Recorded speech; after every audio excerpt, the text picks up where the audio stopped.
Well, it's great to see you all this morning, and we got a special morning today because we have some of our missionary family here, and we got a lot of the family. They're all sitting, the whole family sitting right back here. Tim and Laura's family. I'll let them take care of all the introductions because I'm not sure I'd get it all right, but it's great to have you all with us. And Grandma, Grandpa, you're in your glory, right? Yeah, you bet. You bet. And it is a thrill to have Tim and Laura Compton with us. They have been serving in Thailand for almost 4 years now. And man, it doesn't seem that way, but man, whoa. And a lot has happened too. It maybe seemed like more than that. I don't know, but it's great to have Tim and Laura here. And we're going to turn the rest of our time together over to them to share all that God has been doing and how He's been using them. And I would once again just simply say, folks, thank you for giving. Because when you give, this allows us to help keep Tim and Laura and their family serving God on the mission field in Thailand. That's what it's all about. And so we're thrilled. Thank you for your faithfulness. Tim, Laura, it's yours, all right?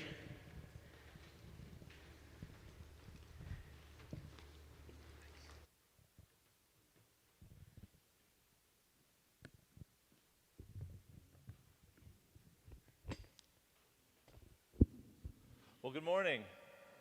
How are we? Good, good. We're excited to finally be here. We've only been in the country less than 3 weeks. Pennsylvania greeted me with a speeding ticket, so I've already got that out of the way. And I also found out that I'm wanted in Ohio, so that's new too. So we got a lot of work to do. We've only been here 3 weeks. Actually, I should clarify. It took me about 2 hours to figure out why I'm wanted in Ohio, and it's from some traffic violation 13 years ago and a $50 fine I have to pay. So Laura will drive through Ohio when we go back home, so I don't have any issues, but other than that, we'll be okay. So yeah, one of the things we have to adjust back to is in Thailand, traffic signs and speed limits and which way to drive on the road are really suggestions. So here, it's more of a law, so I gotta pay attention to that so I don't have to pay any more fees. But we are excited to be here and share with you what God is doing in Thailand. But first, we want to give an update on our family. Whoops, I went too far. There we go. This is Liz. She never made the trip with us, if you remember, but she is still part of our family, so we didn't give an update on her. She moved to Virginia 2 years ago, Liz? Okay, so about a year ago, she moved to Virginia. She's wrapping up her education, her major at Liberty University in psychology with a special emphasis on child life specialist. And she has a special someone. It's that guy right there. His name is Brendan, and he makes me look very short. He is 7'2", so I look like a toddler next to him. So that's a quick update on Liz. And then Kenzie, will be starting her senior year at Spring Arbor up in Michigan, studying kinesiology, and then she wants to specialize in athletic training. Many of you have been praying about her knee. She has had 4 surgeries now on the knee, still not right, so she was supposed to see a new doctor and when COVID hit, so she's kind of been on hold waiting to get in an appointment with a new doctor, a new specialist, to see if they can figure out what's wrong with her knee to get her living without pain. She's pretty much in pain every day. So continue to pray for her. And she also has a special someone. They just don't like to take pictures together, so we don't have a picture of him. So. And we should say they're all sitting back there. This is the only church that our whole family will be together this year we're presenting in. So you guys are a little special. They're all over the place, so we're not together as a family very often. Okay, Maddie graduated this past summer from Chiang Rai International Christian School. So she will be moving back to the States. When we go back, we'll be a family of 4 when we go back to Thailand. She will be studying at Cornerstone University. She has a psychology major, right? But no, what's your? Child and Adolescent Services. So she's not quite sure what she wants to do with that yet. She just knows she wants to work with children who are in need.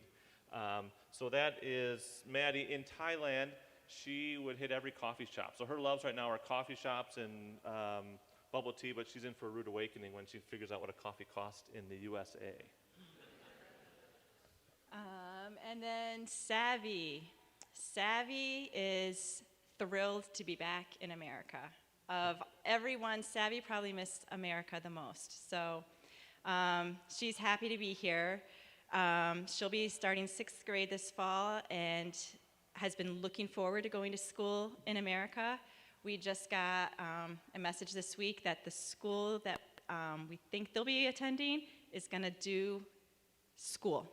So hopefully our kids get to experience American school this year. God blessed her in answer to a lot of people's prayers with a great friend, Crystal, here. So she has a great friend in Thailand. You can see them riding bikes all around the neighborhood. And let's see what else about Savvy. Oh, Savvy also loves Thai massages. So even though she's thrilled to be in America, I think she's going to miss her Thai massages. She doesn't want me walking on her back. Katie, the baby of the family. Now, Savvy, as excited as Savvy was to come back to America, Katie was quite nervous to come back because she didn't remember a whole lot about America from her time before we left. So Thailand, she's even said to us, Dad, Michigan is where we're from, but Thailand's our home. So she is the one that Thailand is her home. So she was really nervous to come back. Dad, all my friends are in Thailand. I don't know anyone at school. I don't know what school's like. So she was very nervous to come back, but she's enjoyed her time with family this week. So I think we're easing her in to back to America. She'll be entering the 3rd grade this fall, and she loves animals. So some of you might remember that she was attacked by a dog when we were there less than 3 months, and she had stitches all over her face. It hasn't stopped her from running up to dogs on the street, and she just loves animals. So she loves everything animals. Actually, Laura suggested a movie that had a dog didn't make it in the movie, and she was mad at Laura for 3 days because she suggested that movie. All right, and we have one more member of our family. He looks different because he's a boy. We're not used to having boys in our family, right? So many of you have read, if you read our letters, you know that we were praying for Foon to make it back. He got accepted and had a soccer scholarship to play at Cornerstone University. And we weren't sure if he could make it because he could not get an appointment with the U.S. Embassy to get his student visa. He finally got it, and then a week later we were on a plane heading back to the States. So Foon, we kind of overwhelmed him with family, with my family, my crazy family, and then the Arndt family. He comes from a big family, so he's fit right in. Savvy calls him our new brother, so he has fit right in, and what are you studying, Foon? Oh, social work, right? So Foon will be studying social work at Cornerstone University.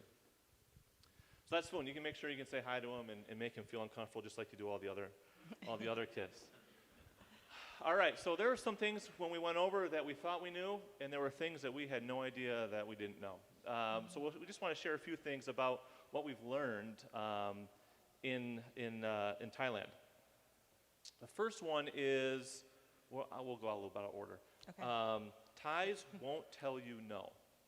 That's something I had to learn. So like, if I had said, hey, do you want to come over for dinner? They'd say, oh, no, I can't, I'm busy tonight. Oh, let's make another night work.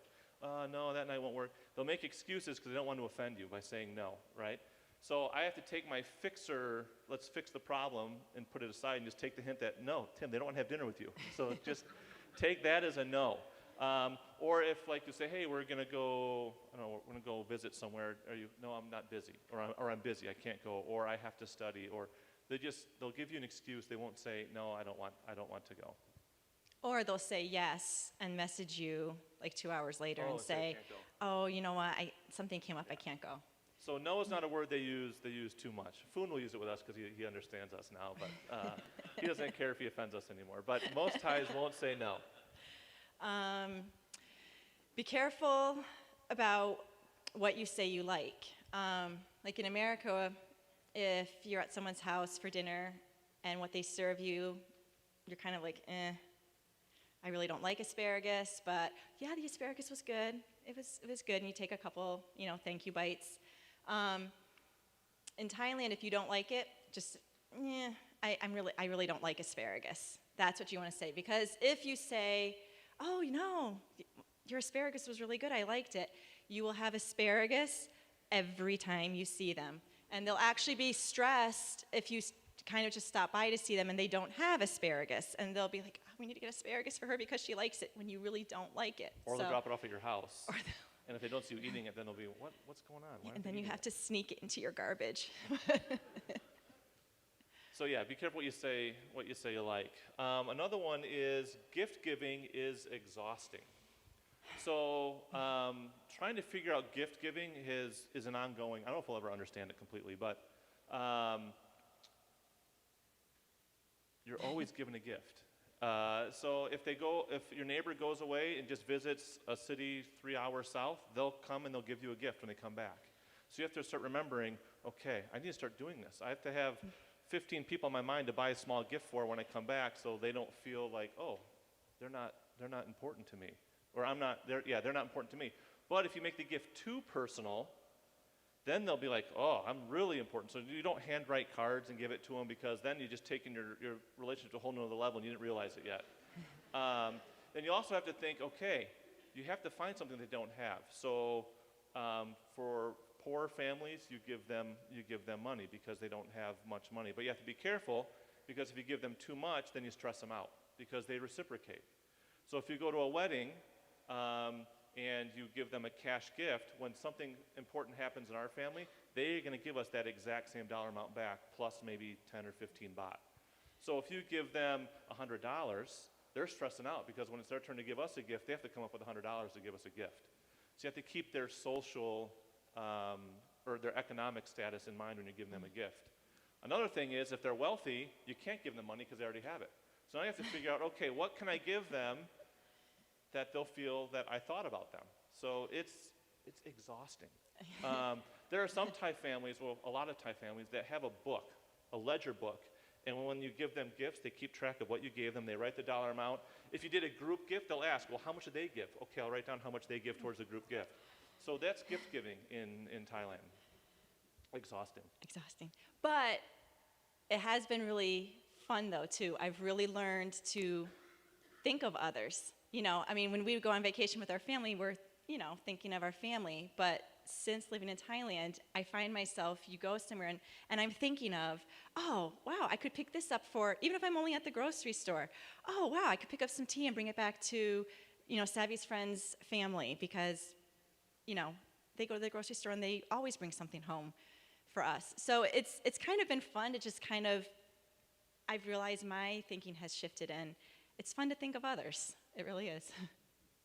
You're up next. I'm next. Okay, community is important.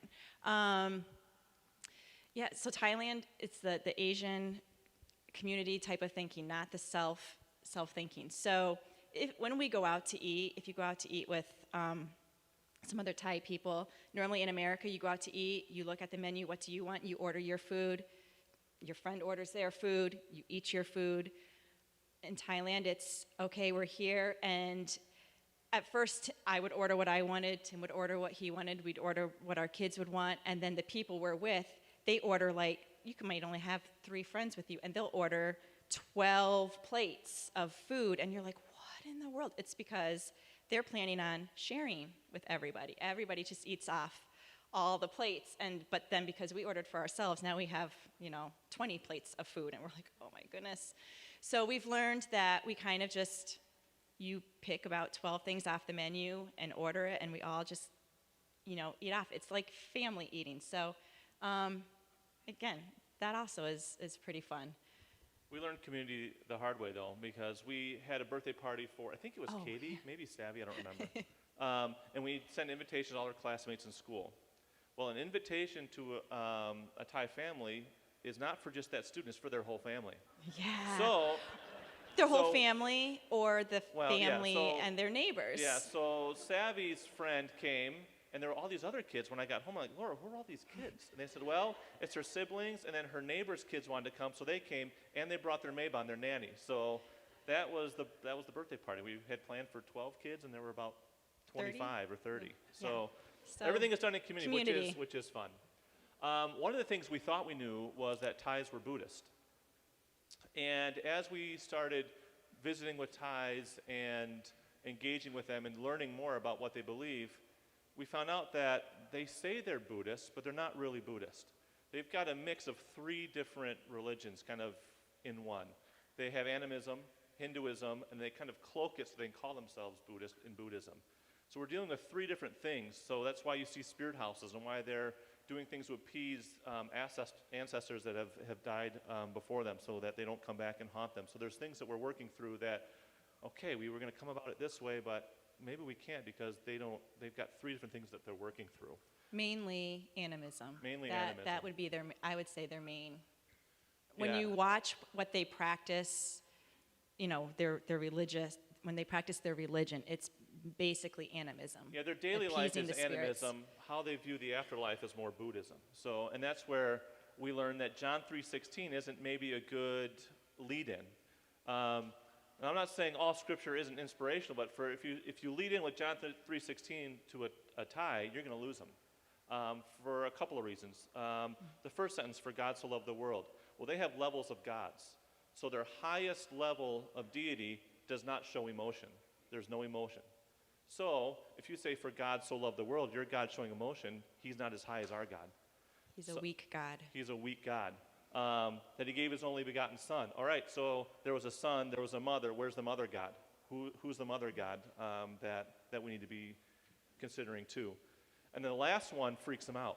For God so loved the world, he gave his only begotten son, that whoever believes in him will not perish but have everlasting life. That freaks them out because their goal is to live in a state of nothing, nirvana, right? Mm-hmm. So everlasting life, they don't want that.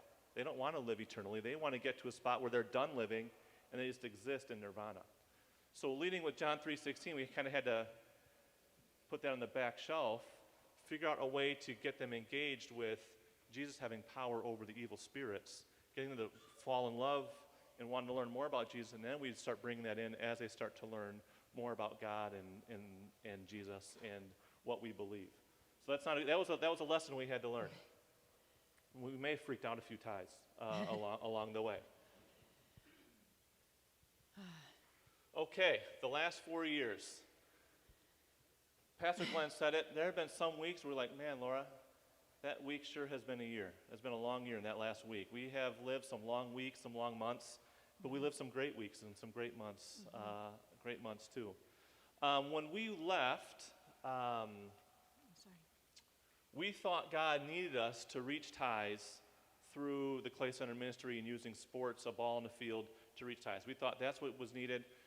From what we had talked to and with some of our partners in the field, it said, this is it. This is the way you need to do it. They won't come any other way. So this is what we said, God, we're going to reach Thais with a ball and a field, and it's going to be great. And the Clay Center was supposed to be that tool. So for about a year and a half, we started working with there, but we quickly realized that there were some red flags going on with the ministry that we had joined and become a part of. And while we were supposed to be using these sports to build relationships and disciple Thai men, it wasn't happening. The sports was happening, but the discipleship wasn't. So it started to become frustrating for me. There wasn't very much accountability going on within the team, with the finances, with the ministry, and what we were doing. We were all over the place. So I started having meetings with the team, saying, "Hey, we need to have a clear-cut vision and mission of how we're going to reach these Thais. It's not just a soccer club. We need to start being intentional in what we're doing." And it was received with a lot of hostility.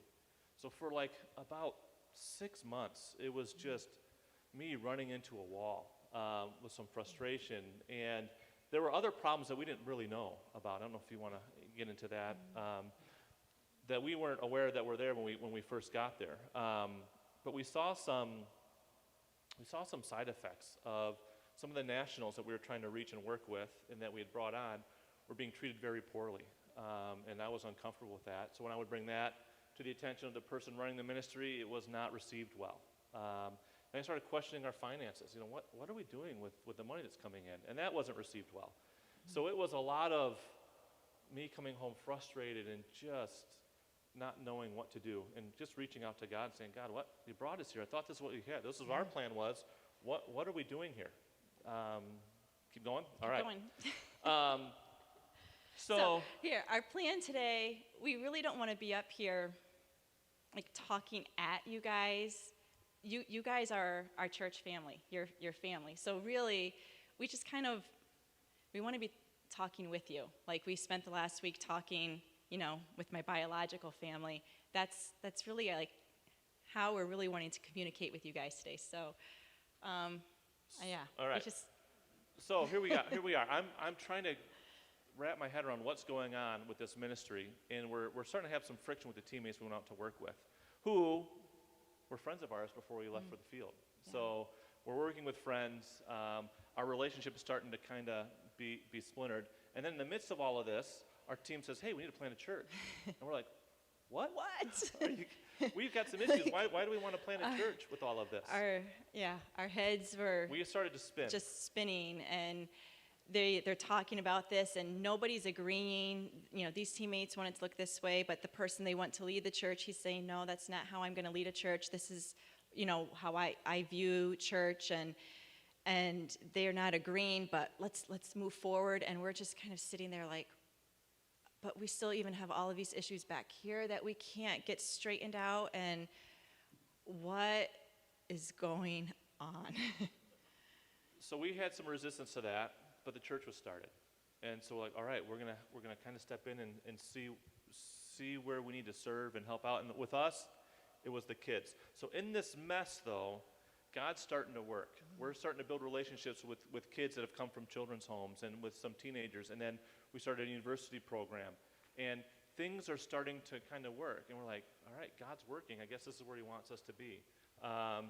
We took these kids down to a church camp. And 6 of them got saved and were baptized that week at the camp. So we're getting excited, saying, okay, God, this is maybe where you want us working. We'll still work with the Clay Center and dealing with those issues, but you have us in this church. And it wasn't what we thought we were going to do, but we'll keep doing it. We had university students coming over our house every week, and it was just, we were starting to find our groove.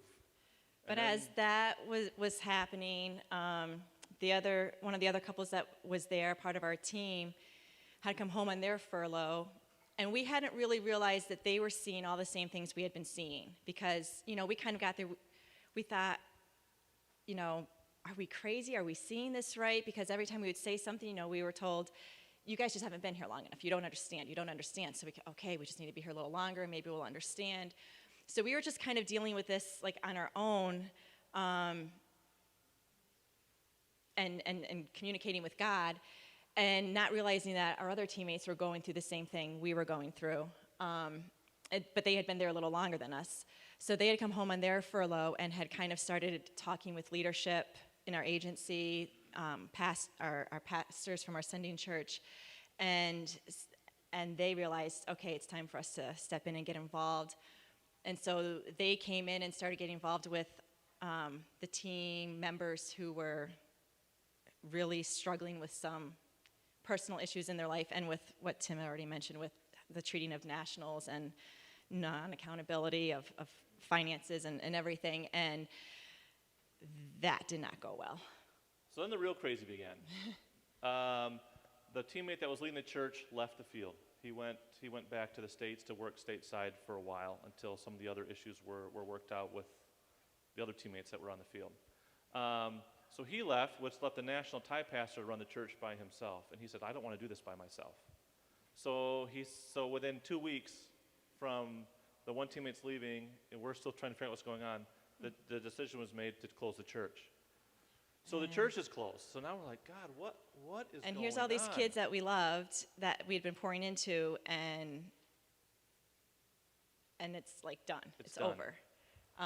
And I mean, this could be a really, really long story, but we got to keep this short, because of how it was handled really badly from the teammates that were there, and then their twist of things, of what they were saying to nationals.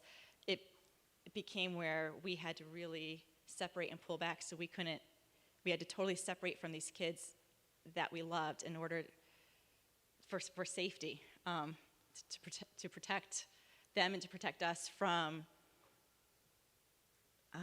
what the other nationals wanted to do. The church closed, and then about 3 or 4 weeks after that, I met with the Clay Center staff, and it was just pretty much told to me, yeah, we don't need you here, so why don't you just step away? So I stepped away.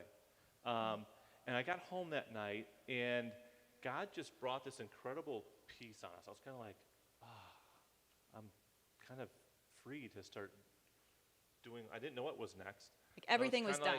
The church was done. These kids are done. Now Clay Center's done. It's what we told everybody we were coming here to do. Like, everything's done. And we're sitting at home, and we're like, but we were at peace. But peace. God just brought this peace to us. And he brought these verses to mind. I want to read to you this morning. Proverbs 16:9, the heart of man plans his way, but the Lord establishes his steps. And then in Proverbs 19:21, it says, many are the plans in the mind of a man, but it is the purpose of the Lord that will stand. So we're thinking, God, you need us to come to Thailand. Our plan is to run these sports ministries here to reach Thais. But God really used that ministry, sports to reach Thais, just to get me to Thailand. Because I wouldn't have gone. I was comfortable where we were living. And if it wasn't for the idea of sports ministries in Thailand, I'd probably still be here. So God used that ministry to get me to Thailand. He didn't need me there to do anything with that ministry. And we start to see that unfold. Because as we said, God, what's next? What do you have for us? We've only been here 2 years. We're 2 years into this. What's next? For me, it was to dive in and go deep with the Thai language. I was with a Thai tutor and working with the Clay Center. I was canceling a lot, so I wasn't grasping the language as fast as I wanted to. And it started to be a hindrance because when I would go to a university and meet with a student, I could only go so far with him. I couldn't really carry on a deep conversation with him. So I started going to class 5 days a week and was studying Thai 2 hours a day plus homework. And I met a man named Sam Lim. He became kind of my culture coach too, and kind of helped me understand better ways to reach. All those things that we thought we knew that we didn't know. He retaught me, and I started to absorb the culture and the mind of what a Buddhist or a Thai thinks. And he was the one that explained you can't go at it at a Buddhist perspective. You have to take all three of these things in mind too. So he really started to help me grow in understanding what's understanding Thailand. It's been a great 2 years as that goes. And I just kind of was like, okay, God, now what am I supposed to do? And he just said, what have I commanded you? And that's to love people. I'm like, well, who am I supposed to love? And he just said, whoever I put in your life each day, you just see them and love them, and I'll let you know what that's supposed to look like.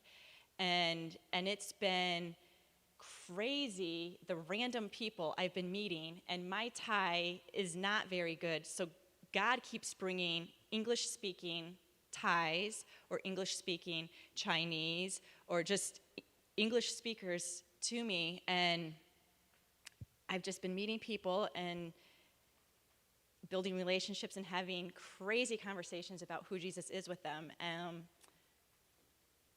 Geet, or are you going to Geet? Yeah, let's go into Geet. Okay. So one of them is Geet, and if you've read our newsletters, you've kind of stayed up to date with her. She was a girl who worked in the bars, pretty much doing whatever she could to make money to survive. And her sister had pulled her out of that a couple of years ago and paid for her to go to cosmetology school. But it was going, she wasn't doing very well with it, and she was still being treated not well. And so she was really feeling like she wanted to get back into the bar life because she could make more money there. So her sister reached out to us and was like, can you guys help me here? And so we came alongside, like, okay, how can we help counsel you? Tim counseling her and starting her own salon and helping her know what a business plan looks like and just mentoring her through that. And I kind of spent my days with her. Let's go shopping for what you need. And crazy thing is, she hardly speaks any English and I hardly speak any Thai, but somehow we were able to communicate. And just her seeing our life and seeing Tim, like, he's a good guy. He does your dishes. He does just different things he would do. She's like, he's a good guy. And so me being able to share with her, like, he loves Jesus, and Jesus tells him he needs to love me. And so that's why he is the way he is. And so she started becoming attracted to this, wanting to know more about Jesus. So she started coming to church with us. She never misses a church service if she's in town. And a few months ago, I just finally said, okay, would you like to start doing a Bible study so we can go through the Bible slowly and you understand more who Jesus is?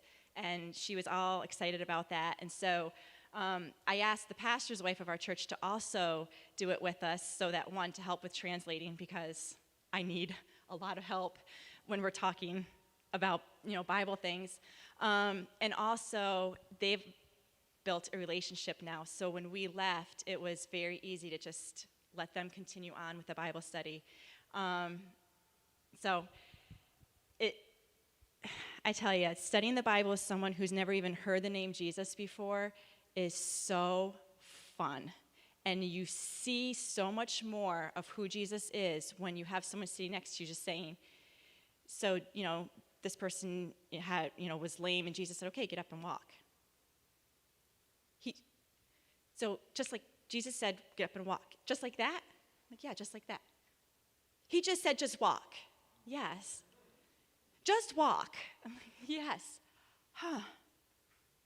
Really? Just walk? Like, this is blowing her mind that Jesus can just go walk. Go, okay, see.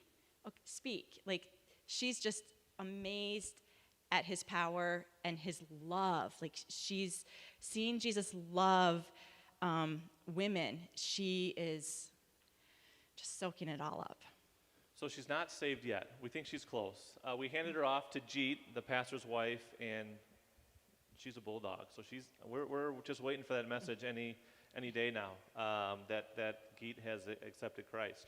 Some of the other things were just one-on-one discipleship. I met with M. He's a believer, but just had no discipleship in his life. So he was dating a non-believing girl, and he said, hey, what is that a problem? So we just kind of walked through, what that looks like. And I said, Em, you need to start witnessing to her. He goes, oh, I don't think she'll want to become a Christian because I don't treat her very well. I said, okay, let's step back and let's talk about, how God tells us to treat people that we love, all right?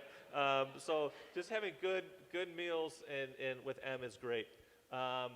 Phone is another girl who's come to our house. She comes every week and just meets with us. Sometimes it's us helping with her homework. Sometimes it's talking with her about just God and Jesus. When we first met her, she was very depressed and just suicidal, ready to take her life. And now she's just full of joy.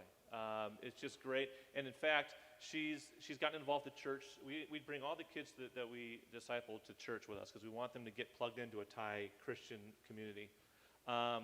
And she just embraced the family of church and started inviting her friend Ploy to come. So she invited her university friend Ploy to come with us to start coming to church with us. And Ploy's been coming to our house, and Maddie has struck up a good friendship with Ploy too. Ploy's not saved yet, but she's asking all the questions. She reads her Bible. We bought her a Bible for Christmas. And Phone and I started a Bible study also. And Phone, as we're studying, I'm like, okay, now, because Ploy wants to do a Bible study, but Ploy's a little nervous about doing the Bible study with me. And so I said, okay, well, Phone, you do it with Ploy. Oh, no, I can't. I said, well, everything you just told me you learned, you just go and do it with her. And she's like, I can lead a Bible study? I'm like, yes. So Phone is trying to mentor Ploy now in a Bible study. And it's neat. They're still sending us messages every week, so we're staying in contact with them. We miss them, and they were pretty sad to see us go because they're like, you're never going to come back. So we're coming back. Just it won't be for 10 months. We've also been to really go deep. COVID really helped us go deep with our neighbors. We all quarantined together, and we really got to go deep with some of them. Here it's just a picture of me cooking out with all the wives because the wives do all the grilling in Thailand, and Another cultural I don't let lesson Laura we touch learned. my grill, and so I grilled with all the wives while the guys sat and we served them. So, And I felt like the worst wife in the world. but we've really built great relationships with our neighbors through COVID, and we even had like neighborhood kid workouts in my driveway. So we got to hang out with the kids a lot and hang out with their parents, and we've really been able to connect with them and just kind of see where that, and we've had great gospel conversations with them too.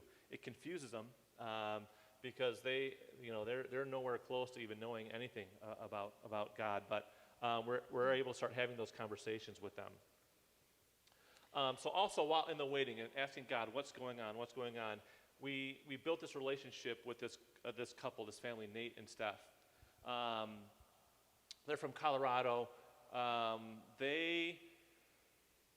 They had been in a house church, and one of the couples in the house church owned a coffee farm up in the mountains, and he finally said to them, there's churches here in the city, but there's nothing up in the mountain in my village, so I want to go back to the village and start a church up there, but I don't know how to do that. What do I do? And so Nate and Steph went with them to kind of help just start doing Bible studies and invite your family or invite some of your neighbors, and they started doing that, and it has turned into a church, and it's grown.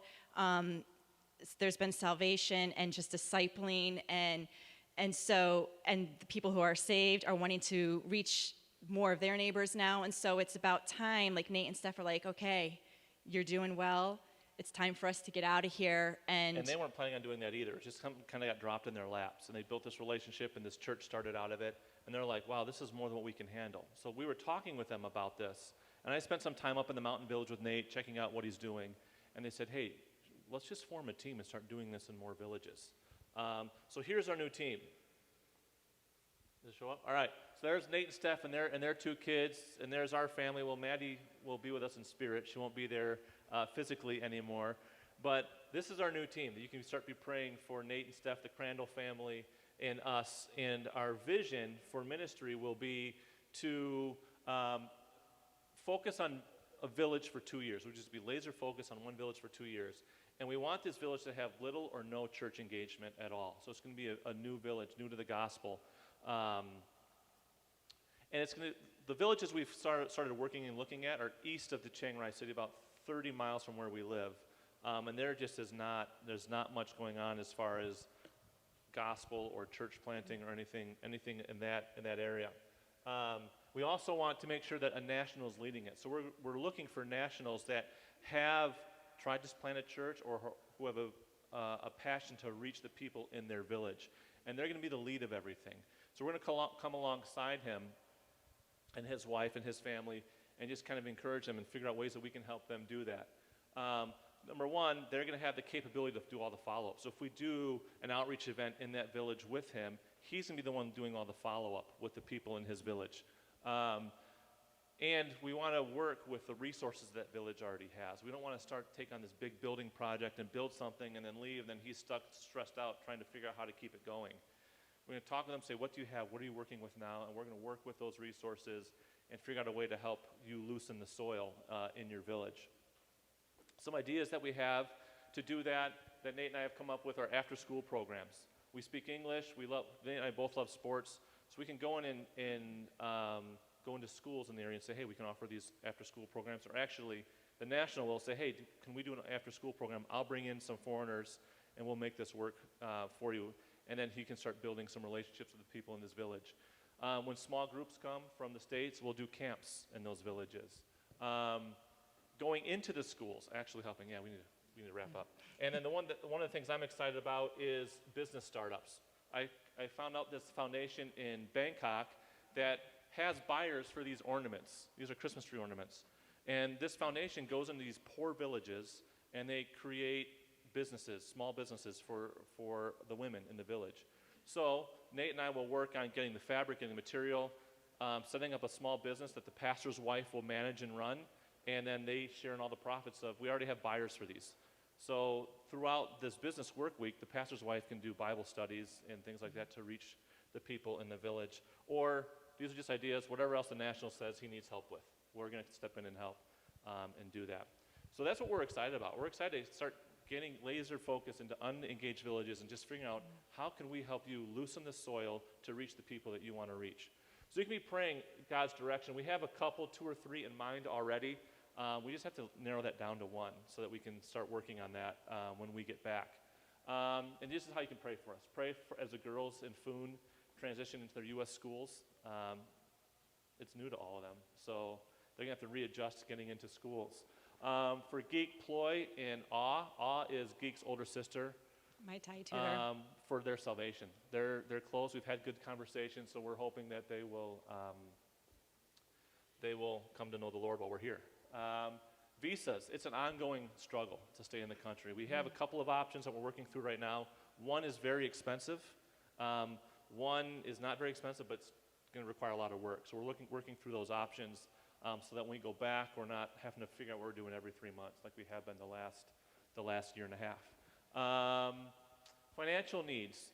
Through COVID and just expenses increasing, we've lost some support, so we're about $1,000 a month short. So we'll be spending our time here raising that. So you can be praying that we've got some meetings with churches and families that God will lead them to join us financially. And we'll have some outfit and passage needs, like buying a new car, and if the visa thing, we have to pay for the visa expenses, it's going to be quite expensive. So we're working through that and seeing how God provides there. And finally, when God gives us the clear direction for which village we need to go to, we'll see it, and we'll stop asking stupid questions like, are you sure, God? Is this what you want? Well, what about this? Once he gives the direction, we'll shut up, and we'll say, okay, God, that's what we're going to do. So that's how you can be praying for us. We didn't leave any time for questions. I'm sorry. But we'll be out there. You can ask us any questions that you have afterwards. And, we're excited to be here. And we'll be back probably in a couple of months, a few months, Christmas time. Yeah. We'll be back and we can ask your questions again. Oh, one more thing. If you're not receiving our newsletter and you would like to, we send one out every month. Email the church with your email address, and they'll send me a list, and then I'll work on getting you guys all on that before we send out our next one here in the next couple of weeks. We love you guys. We love you guys. We're Thank so you thankful for partnering with us, and for all your prayers and encouraging emails that we get and letters. It means a lot to us. So thank you.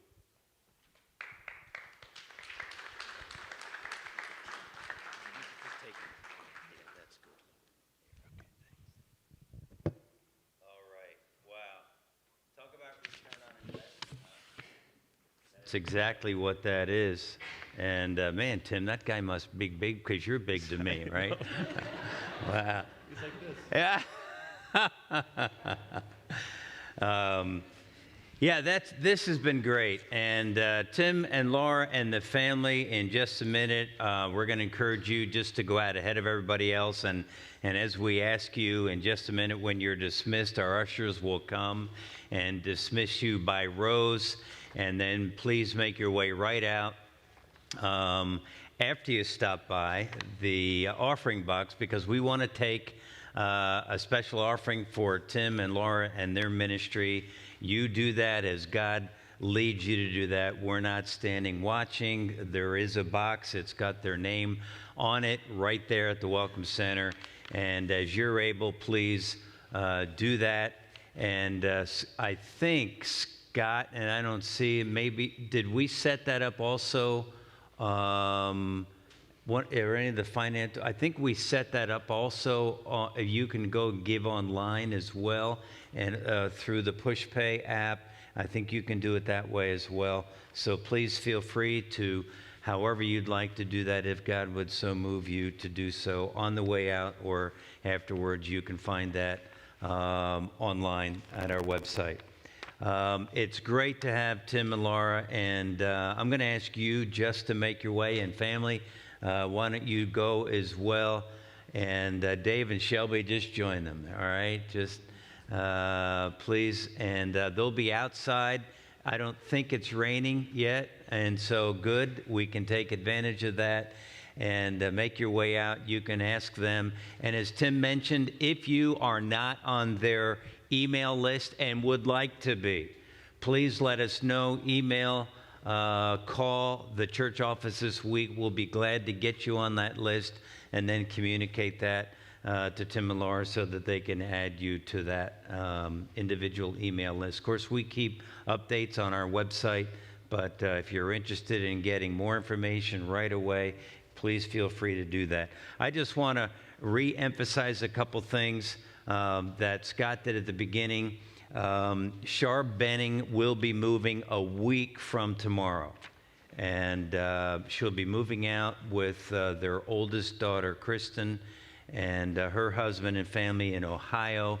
And we need some strong armed, shouldered guys who would be willing over at Applewood Acres to be there a week from tomorrow afternoon to help load the truck. Everything is packed and all that within the house as far as boxes and things, but they'll need some people who are willing just to help load the truck. If you are willing to do that, we I think sent the Friday email out so that the phone number, Kristen's phone number and contact information is there. You can get in touch with her and she'll give you the details. Call us at the office if you have questions. But please, that's a week from tomorrow afternoon. We really want to help Shar and get on the way. Her family will be there. So Kristen and Paul and the kids. So let us know if you're willing to do that. And then we mentioned also Jesse is right back here, and he's going to be at the end of the service. In fact, Jesse, why don't you make your way there? Jesse's heading up our facilities now. Has taken David Wyman's spot, and he's got a sign-up sheet. We're not replacing everybody because some people are staying on for the next 3 months, but we do need a few new folks to help set up or to volunteer in various areas to keep the church clean and other things throughout the week. And I also want to thank those of you who are involved. Sandy Steenbeck and our buildings and grounds guys organized a church work day a week ago Saturday. And if you notice how nice the bushes and everything all look outside and some other things that they did as well, thank you to all of you who were part of that. We had a couple of families here and some others, individuals, and thank you for your service. Sandy, thanks for organizing that. That was a great thing, and those are things that we have to continue to do because even in COVID, the weeds still grow, right? Too bad there's not a disease that just kills weeds, but oh well. But thank you for those of you who are involved in serving. And ushers, if you'll come, and don't forget, on the way out, the box for the special offering is right on the Welcome Center, or you can feel free to check the website and give online. Thank you for being here. Have a great afternoon. Let me pray. Father, thank you for Jesus. Thank you. Wow. To hear how Tim and Laura and the girls have been able to talk about Jesus. And Lord, sometimes I guess we get so used to that. And yet realizing people who don't know Jesus and hear about his power and his love and the way he changes lives. Oh God, don't let us just take that for granted. Don't let that be routine for us. Help us to tell people about Jesus. Use Tim and Laura. Give them and the girls, and as they get settled in here and in various schools and all of that, strengthen them, God, and help us to be faithful in praying and giving for their support. Thanks that we can do that, that we can invest in the ministry of the gospel in Thailand for the glory of God. For it's in Christ's name I pray. Amen.